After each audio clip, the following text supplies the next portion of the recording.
सत श्री अकाल, आदाब, नमस्ते, welcome back to our channel Ilahi reaction. आज अपने चैनल पर लेकर आए बहुत इंटरेस्टिंग वीडियो रिएक्शन जिसमें हम रिएक्ट करने वाले हैं। Our friends Trump and Netanyahu will send India back to the stone age. Oh my god यार, ये पता है काफी सारी वीडियोस ऐसे पहले से आ रही है कि हम लोग दोबारा से उन्हीं चीजों में वापस जाने वाले हैं। गैस नहीं है, पेट्रोल नहीं है, तो बिल्कुल वैसा टाइम वापस आने वाला है। पर हमने ये कभी नहीं सोचा कि ऐसा भी कुछ ये पूरी स्ट्रेटेजी चल रही है। लेट्स सी आज की वीडियो के अंदर क्या कुछ खास है, फिर इसके बारे में बात करेंगे। पूरी दुनिया सांस रोक के वेट कर रही थी कि डोनाल्ड ट्रंप साहब क्या महान स्पीच देंगे, वो दुनिया में शांति ले आएंगे।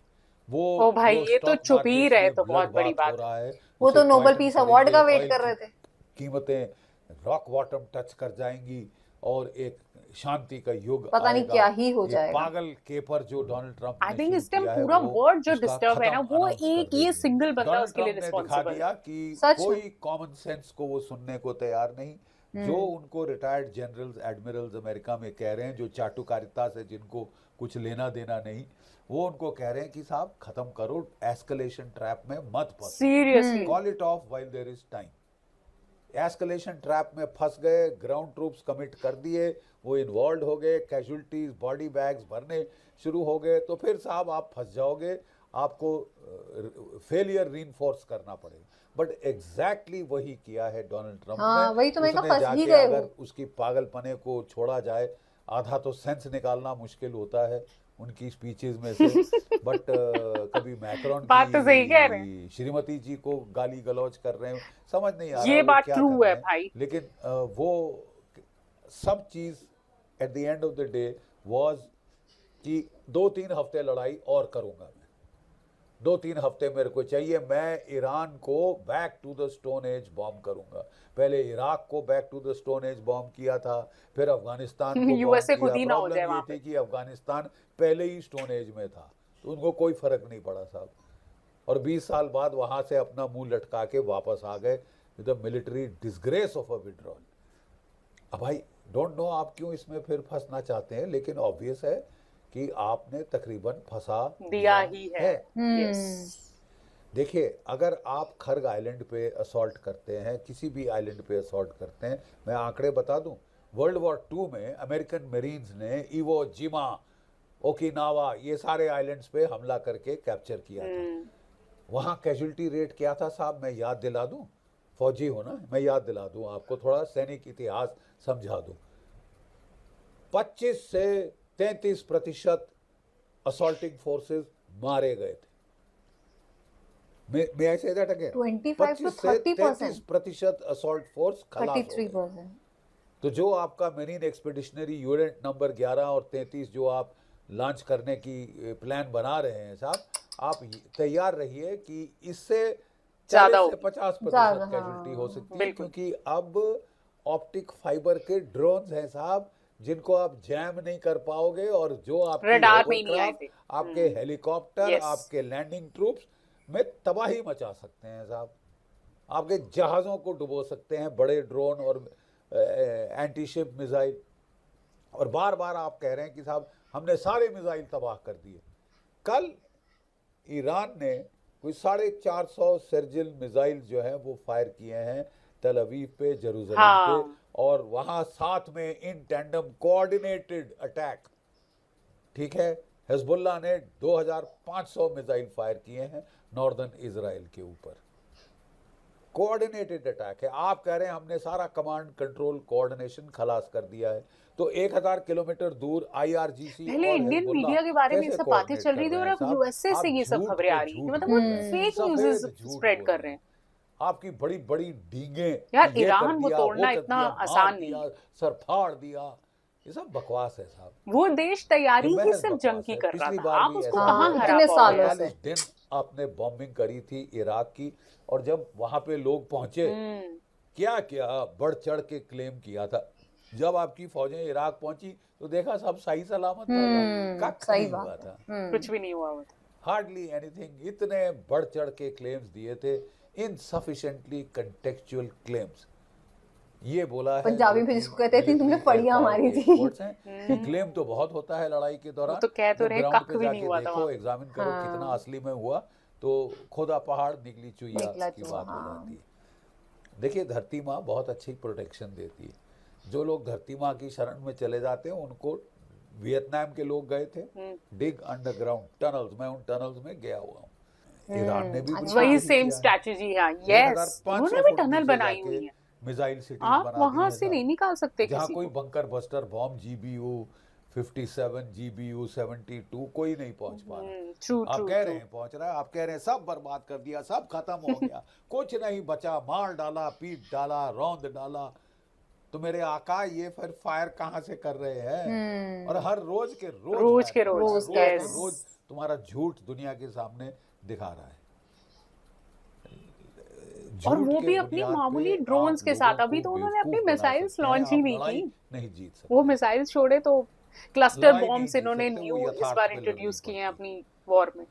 जैसे मैंने बताया साहब, पूरी दुनिया सांस रोक के डोनाल्ड ट्रंप की स्पीच के लिए वेट कर रही थी।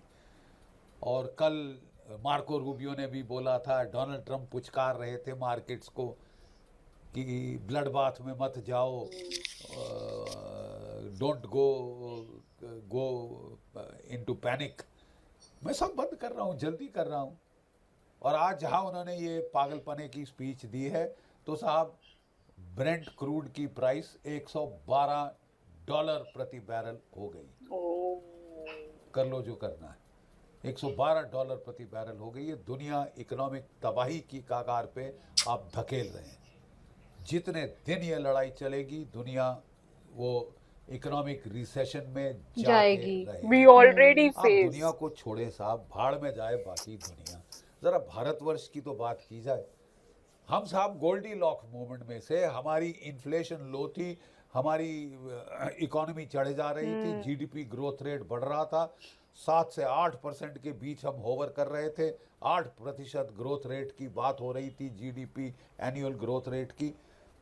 अब जो स्टैंडर्ड्स एंड पुअर है और गोल्डमैन सैक्स है, उन्होंने साफ कह दिया है कि साहब भारत का ग्रोथ रेट रिवाइज होके 5.9 to 6.1%। कंग्रेचुलेशन, थैंक यू बोलिए ना डोनाल्ड ट्रंप को, आपके चहेते डोनाल्ड ट्रंप को थैंक यू बोलिए, बेंजामिन नेतन्याहू साहब को, कि आपका तोहफा है साहब, थैंक यू। हम तो आपके अच्छे दोस्त हैं, आप हमारी इकोनॉमिक तबाही में क्यों लगे? सही आप बात। लड़ना चाहते हैं, मार्केट का आखिरी बहुत बुरा हाल ईरानियन है। को मार That's डालना true. चाहते हैं जान से। जीडीपी 8% से हमको तो बख्श 5% दीजिए पे ना आ साहब, गई। हम तो आपके दोस्त हैं, we thought we are your best friends. Oh god. But ये लड़ाई आपने बहुत भारी मिसकैलकुलेशन पे की है साहब। आई एम सॉरी, हमें उम्मीद नहीं थी कि इतनी प्रोफेशनल आर्म्ड फोर्सेस जैसे कि इजराइल के हैं, इतनी प्रोफेशनल इंटेलिजेंस एजेंसी, वो इतनी बड़ी मिसकैलकुलेशन कर देगी। ये बहुत बहुत ही खतरनाक एक कहाँ मंजर एआई की पैदा तैयारी हो कर गया रहे हैं है और इस कहाँ ये स्टोन एज के मिसकैलकुलेशन बारे में के बात अंदर। कर रहे हैं। सही यार, में। कोई एक कंपैरिजन ही नहीं हो मिसकैलकुलेशन रहा पूरी दोनों चीजों में। दुनिया को महंगी पड़ी। इजराइल में तो महंगी पड़ी रही है साहब। हमें बुरा लगता है जब हम खबरें सुनते हैं, वो कह रहे हैं अमेरिका वाले कि सारे मिसाइल हमने ध्वस्त कर दिए हैं। कल ईरान ने 450 सर्जिल मिसाइल फायर किए जेरूसलम और तेल अवीव पे, और जो हिजबुल्लाह ने 2500 रॉकेट और मिसाइल सिंक्रोनाइज दागे। आप कह रहे हैं कमांड कंट्रोल कोऑर्डिनेशन सब खत्म कर दिया है, तो मुझे बताइए कि जो IRGC है वो 1000 मील दूर कैसे हिजबुल्लाह से सिंक्रोनाइज कर रहे हैं? सिंक्रोनाइज अटैक किया है साहब, जिससे कि बात आपके तो सही है डिफेंसेस यार। को बहुत दिक्कत आई है। बहुत सारे मिसाइल्स और रॉकेट्स थ्रू हो गए हैं और भारी नुकसान हुआ है। इजराइल के चीफ ऑफ डिफेंस स्टाफ ने कह दिया है कि हम 900 दिन से लड़ रहे हैं साहब, थक गए हैं लोग।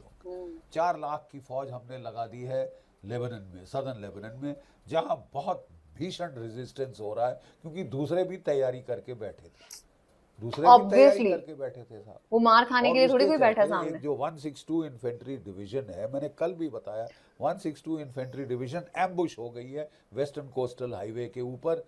उनके पहली रिपोर्ट थी कि कोई 50 तक मेरकावा टैंक गए हैं, आज की रिपोर्ट कह रही है 14 टैंक गए हैं मेरकावा। मुझे ये फिगर ज़्यादा ऑथेंटिक लग रही है। और 300 शहीद हुए हैं या घायल हुए हैं। Oh my 10 God. हेलीकॉप्टर कह रहे हैं वहां से उनको लेके आ रहे थे। इजराइल ने सेंसर कर दिया है, बिल्कुल ब्लैंक आउट कर दिया है, करना पड़ता है लड़ाई के दौरान। बट साहब नुकसान बड़ा भीषण हो रहा है। बहुत भीषण हो रहा है। और अब दो देश हैं जो कि लाइफ एंड डेथ स्ट्रगल में लग गए हैं, एक है आपका ईरान, दूसरा इजराइल। यस। और इजराइल में सा प्रॉब्लम यह है कि जो कोई बातचीत करने को ईरान में आगे आता है उसको मार डालते हैं। लारे जानी बातचीत कर सकता था, मार डाला। जो फॉर्मर फॉरेन मिनिस्टर था जो जेडी वांस से बात कर रहा था उसको आज मार डाला है साहब। तो अब ये कब तक ये पागलपना चलेगा? आप लड़ना चाहते हैं आखिरी ईरानियन तक, आखिरी इजरायली तक। अब हम क्या कह सकते हैं साहब? वो आपके शौक हैं, आप पूरे करें, लेकिन दुनिया को तो बख्श देना साहब। और हम तो आपके दोस्त हैं। I thought we were friends, very good friends. आज की वीडियो के अंदर जनरल बख्शी ने जो जो बातें करी ना, आई थिंक हम उन सारी बातों से सेटिस्फाइड हैं, क्योंकि अगर देखा जाए तो इस पूरे मामले को जो सब मतलब आग लगा रहा है ना, वो बैठा है ट्रम्प। अगर ट्रम्प चाहे ना, वो आज भी वो चीजें सॉल्व करवा सकते हैं, बट नहीं। ऐसे ऐसे बयान जैसे कि वो बोल रहे थे, मतलब इतनी बड़ी बड़ी फड़ियां मार रहे हैं बैठ के कि हम ऐसे कर लेंगे, हम वैसे कर लेंगे, हो कुछ नहीं रहा। इतनी अच्छी सबकी जीडीपी, सब कुछ इतना सब अच्छा चल रहा था, उठा के कहाँ ले आए हैं। इस बात में कोई शक नहीं है कि हम वापस स्टोन एज की तरफ जा रहे हैं, जैसे कि आज की इन्होंने वीडियो में बताया। काफी अच्छी बातें करी इन्होंने। मतलब समझ नहीं आती कहाँ पर। अभी हम एआई के बारे में इंट्रोड्यूस हो रहे थे, सब इंट्रोडक्शन हमें मिल रहा था, बच्चों की स्टडी से लेकर हमारे जॉब सेक्शन तक सब जगह एआई की बातें चल रही थी। और अचानक से ये टर्न आया वॉर के बाद कि अब आप एलपीजी को लेकर तरसेंगे, अब आपको घर घर में जो है वो सिलेंडर देखने को नहीं मिलेंगे। तो वो एक तरीके से कहा जा रहा है कि इंडिया जो है वो स्टोन एज की तरफ जा रहा है। और ये सब कुछ ये दो इंसानों की वजह से हो रहा है, नेतन्याहू और ट्रम्प की वजह से। आई थिंक ट्रम्प के लिए तो ये अब पूरा वर्ल्ड ही ये बात बोलने लगा है। और रहा सवाल यूएसए का, तो यूएसए में तो खुद ही उनकी बैंड बजी हुई है। आई एम श्योर इनका पॉलिटिकल जो करियर है ना, वो बहुत जल्दी फुल स्टॉप की तरफ बढ़ रहा है, क्योंकि जिस हिसाब की इनकी मेंटालिटी है, ये तो कहीं पे भी ग्रोथ नहीं होने दे रहे। चाहे अगर वो अपनी यूएसए उनकी अपनी कंट्री की बात हो या बाकी कंट्रीज भी सर्वाइव कर रहे हैं, तो डेफिनेटली आने वाला टाइम जो है वो ट्रम्प के लिए बहुत मुश्किल दिख रहा है हमें। लेट्स सी कि अब ये वॉर कब खत्म होगा और कब ये सारी सिचुएशन नॉर्मल होगी। इसके लिए तो हम सिर्फ प्रे ही कर सकते हैं। बाकी इस वीडियो को लाइक और शेयर करना, चैनल को सब्सक्राइब करना मत भूलिएगा। और हम मिलेंगे एक नई वीडियो में, तब तक के लिए ओके बाय।